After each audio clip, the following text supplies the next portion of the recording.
যশোরে ঈদ উপলক্ষে হাতে তৈরি নকশি পণ্যের চাহিদা বেড়েছে। প্রায় ৩০,০০০ সূচিশিল্পী ব্যস্ত নকশি কাঁথা, শাড়ি, সালোয়ার কামিজ, পাঞ্জাবি সহ নানা পণ্য তৈরিতে। যশোরের এসব নকশি পণ্য দেশের গণ্ডি পেরিয়ে বিদেশেও রপ্তানি হচ্ছে। এই ঈদে জামা জুতো অ্যাক্সেসরিজের ডিসকাউন্ট।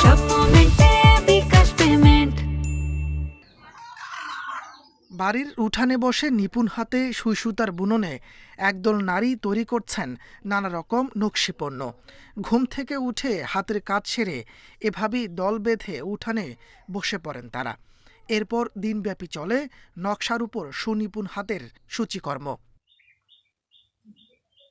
আসন্ন ঈদ উল ফিতরকে কেন্দ্র করে এখন ব্যস্ত যশোরের প্রায় ৩০,০০০ সূচিশিল্পী।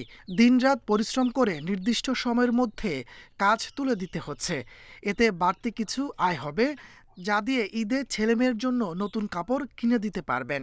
খাতা সেলাই করলে আমরা ৪,০০০ টাকা মজুরি পাই, আর ছোট আলমারি সেলাই করলে মনে করেন ৭,০০০ টাকা মজুরি পাই। এগুলো মজুরি দিয়ে আমাকে সংসারে খরচ চালাই। যে টাকা পাবো আমাদের কেনাকাটা হবে, বাচ্চাদের খরচ চালানো হবে, এই জন্য এই সময় একটু ব্যস্ততা বেশি হয়। অভাব অনটন সপ্তাহে স্বামীর কাছে চাওয়া যায় না, নিজেরা একটু বা একটু এইডে করি। বাড়তি সময় বসে না থেকে যে আমরা যাতে নিজেরা নিজেদের আছে জিনিসটা কিনতে পারি।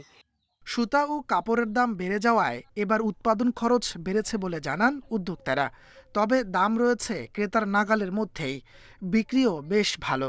টার্গেট আমাদের মোটামুটি সবসময় প্রায় সমান যায়, তবে ঈদকে কেন্দ্র করে আমাদের এই সময় ছেলের পরিমাণটা বেড়ে যায়। তাদের সারা বছরের একটা আশা থাকে যে তারা আসলে ঈদটাকে কীভাবে ভালোভাবে কাটাবে, এই জন্য ওই সময় তাদের কাজের এটাও বেড়ে যায়।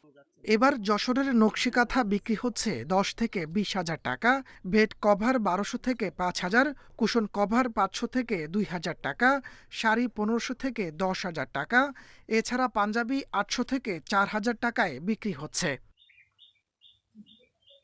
Independent news.